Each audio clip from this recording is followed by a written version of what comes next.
상처 입은 영혼을 위한 하나님의 치유 안녕하세요. 지식과 지혜를 나누는 채널에 오신 여러분을 환영합니다. 우리는 누구나 마음속에 다른 사람의 눈에는 보이지 않는 상처 하나쯤은 가지고 살아갑니다. 어떤 상처는 얕은 생채기 같아서 금방 잊히지만 어떤 상처는 인생을 송두리째 흔들 만큼 깊고 고통스럽습니다. 오늘 우리는 바로 그 깊은 상처, 영혼의 치유에 대해 이야기 나누고자 합니다. 하나님께서는 때로 기적처럼 한순간에 우리를 고치시기도 하지만 대부분의 경우 우리는 인내와 믿음이 필요한 치유의 과정을 통과해야 합니다.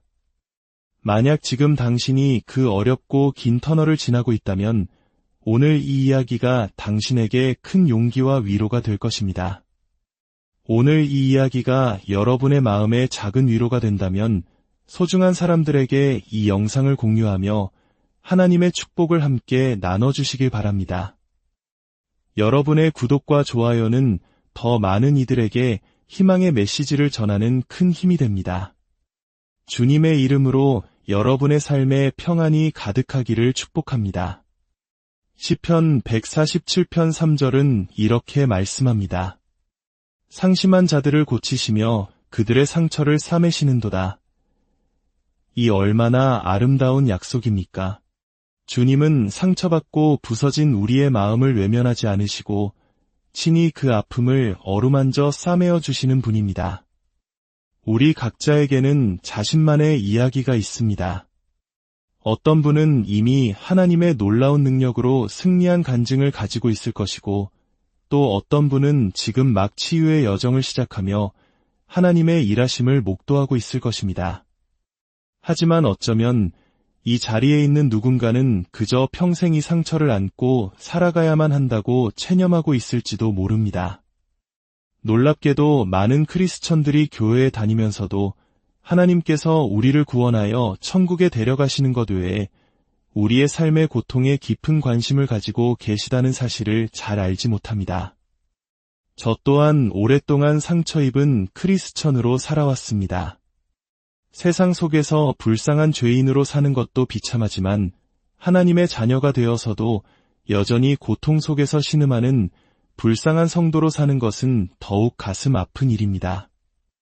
우리는 세상 속에서 하나님을 증거하는 그분의 살아있는 광고판이며 우리를 통해 세상에 말씀하시는 대사이기 때문입니다. 그러므로 오늘 밤 이전에는 한 번도 해보지 않았다면 굳은 결심을 하시기 바랍니다. 하나님과 함께 이 길의 끝까지 가겠다고 그분 안에서 될 수 있는 최고의 내가 되겠다고 말입니다. 더 이상 과거의 고통과 비밀, 그리고 후회 속에 갇혀 살지 않겠다고 선포하십시오. 온전하고 행복하며 강하고 자신감 있는 사람으로 바로 서십시오. 당당히 고개를 들고 당신이 이 땅에 사는 매일매일 사탄을 분노하게 만드는 존재가 되십시오. 아멘. 시편 40편 2절과 3절에는 놀라운 약속이 있습니다. 나를 기가 막힐 웅덩이와 수렁에서 끌어올리시고 내 발을 반석 위에 두사 내 걸음을 견고하게 하셨도다. 새 노래 곧 우리 하나님께 올릴 찬송을 내 입에 두셨으니 많은 사람이 보고 두려워하여 여호와를 의지하리로다. 보십시오.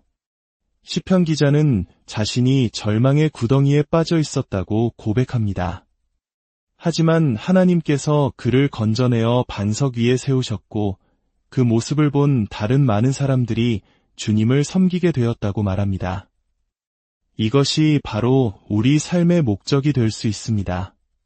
하나님께서 당신의 삶을 치유하시도록 내어드리고 그 변화된 삶을 통해 다른 사람들에게 본이 되는 것. 하나님이 당신에게 하셨다면 다른 이에게도 하실 수 있다는 살아있는 증거가 되는 것입니다. 오늘 밤 저는 당신에게 분명히 말씀드립니다. 당신은 부서진 채로 머물러 있지 않아도 됩니다. 비참함과 우울, 자기 연민 속에 살지 않아도 됩니다. 자기 자신을 미워하고 경멸하며 후회와 두려움 속에 살지 않아도 됩니다.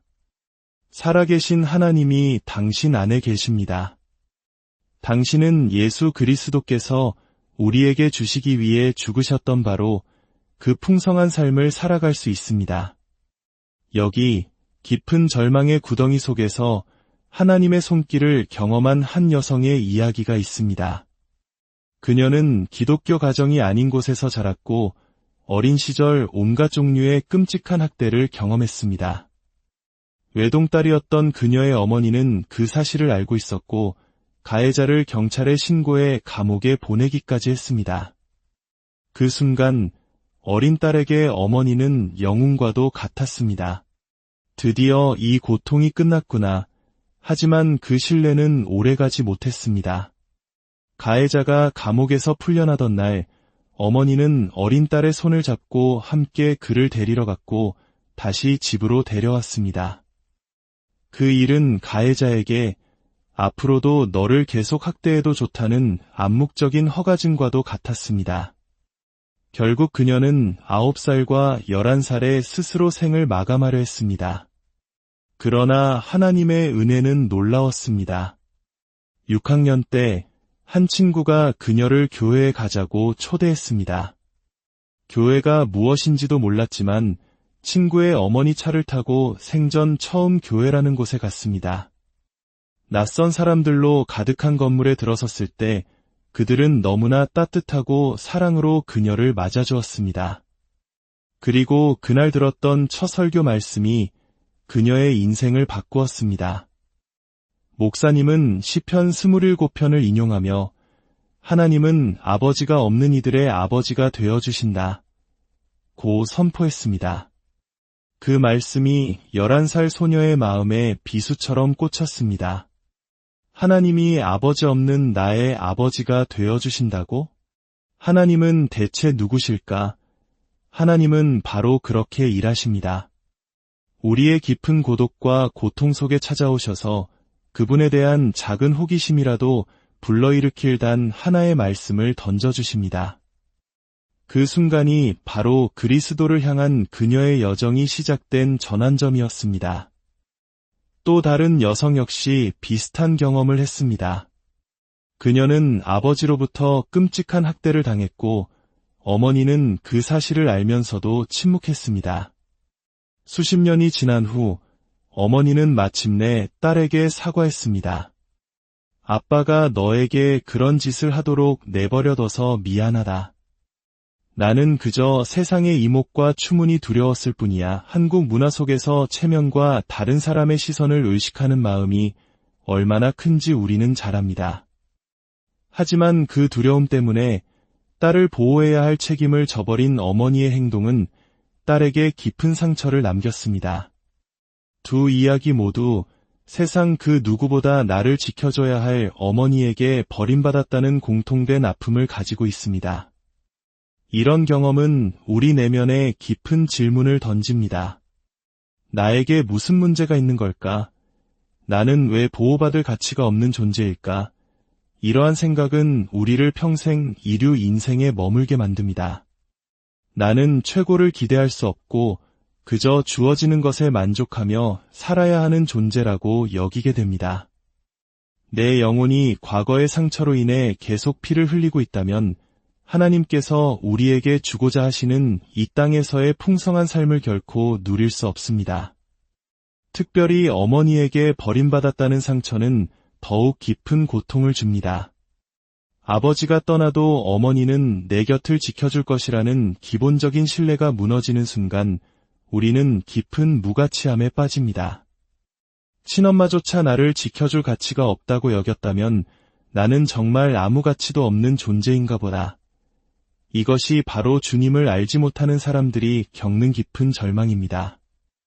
그들에게는 오직 하나님만이 주실 수 있는 위로와 자유를 경험할 기회조차 없습니다. 그렇기에 모든 치유의 시작은 예수님을 마음의 구주로 영접하는 것입니다. 그분이 당신의 죄를 용서하시고 하나님과의 관계를 회복시켜 주시도록 당신의 마음을 여십시오. 그 이후부터는 한 걸음 한 걸음 주님과 함께 걸어가면 됩니다. 지상의 부모나 보호자가 당신에게 가장 깊은 상처를 주었을 때 기억해야 할 사실이 있습니다. 바로 그때에도 당신을 품에 안고 일으켜 세우실 준비가 되어 있는 하나님 아버지가 계시다는 것입니다.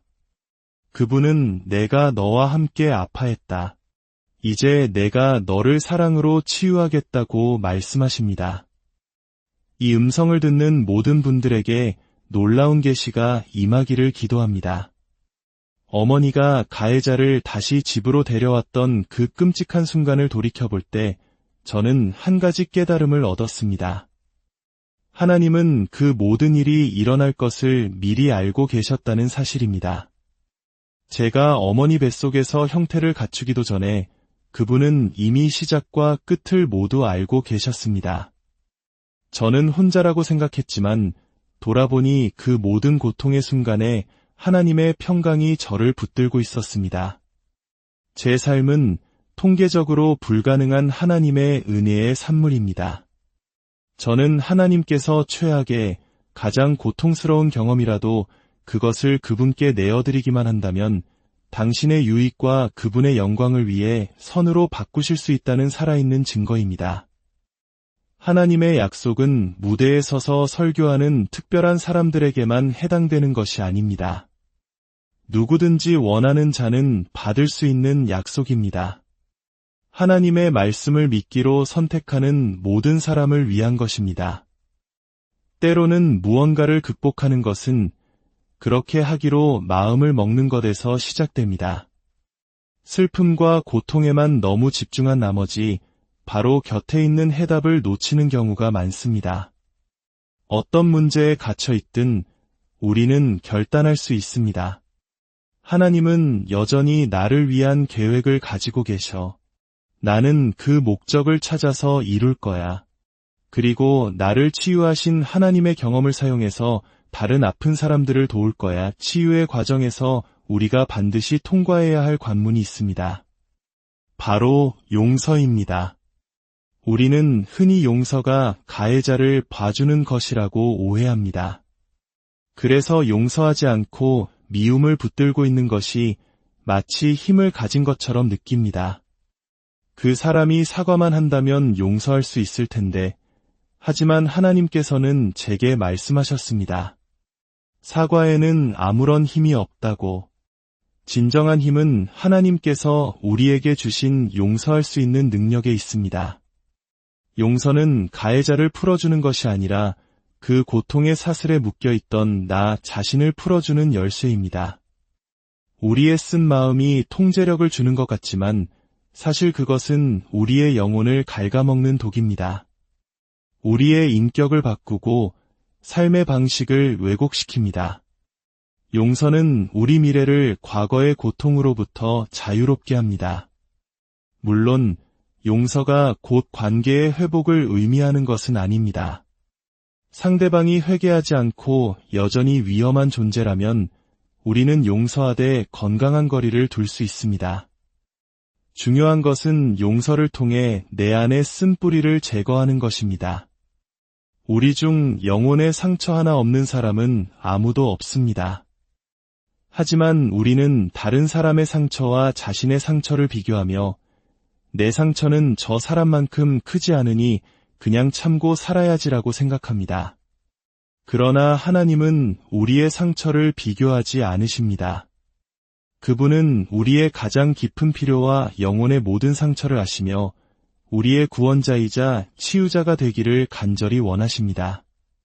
작은 생책이라고 무시하고 마음속에 묻어두면 그 작은 상처들이 모여 당신을 매우 아픈 사람으로 만들 수 있습니다. 모든 치유의 시작은 용서입니다. 용서 없이는 진정한 치유도 없습니다. 당신의 원수를 용서하는 것이 그들을 위한 선심이 아님을 기억하십시오. 그들은 당신이 용서하든 말든 상관하지 않을 수도 이미 다 잊고 잘 살고 있을지도 모릅니다. 그러나 용서하지 않을 때 우리의 기도는 막히고 하나님의 축복의 통로는 닫히게 됩니다. 상대방의 변명이나 무성의한 사과는 우리의 분노에 기름을 붓습니다. 하지만 그들의 태도가 어떻든 상관없이 우리는 용서하기로 결단해야 합니다. 용서는 당신 자신을 위한 하나님의 선물입니다. 당신의 미래를 과거의 고통으로부터 해방시키는 능력입니다. 그리고 기억하십시오. 고통에는 서열이 없습니다. 내 문제가 다른 사람의 문제보다 작다고 해서 그 고통이 하찮은 것은 아닙니다. 그 작은 쓴뿌리 하나가 당신의 마음에 자라나 성령의 열매가 맺히는 것을 막고 질식시킬 수 있습니다. 오늘 밤 잠자리에 들기 전 하나님과 조용한 시간을 가져보십시오. 시끄러운 세상의 소리를 잠시 멈추고 그분의 임재 안에서 잠잠히 머무는 것은 우리의 영혼에 놀라운 치유를 가져다 줍니다. 여러분의 상처가 아무리 사소해 보이거나 혹은 너무 깊어 누구에게도 말할 수 없을지라도 하나님은 그 모든 것을 알고 계십니다. 그리고 그분은 당신을 치유하기 원하십니다. 오늘 밤 여러분의 지친 영혼이 하나님의 따스한 품 안에서 진정한 쉼과 평안을 얻기를 간절히 기도합니다. 당신은 결코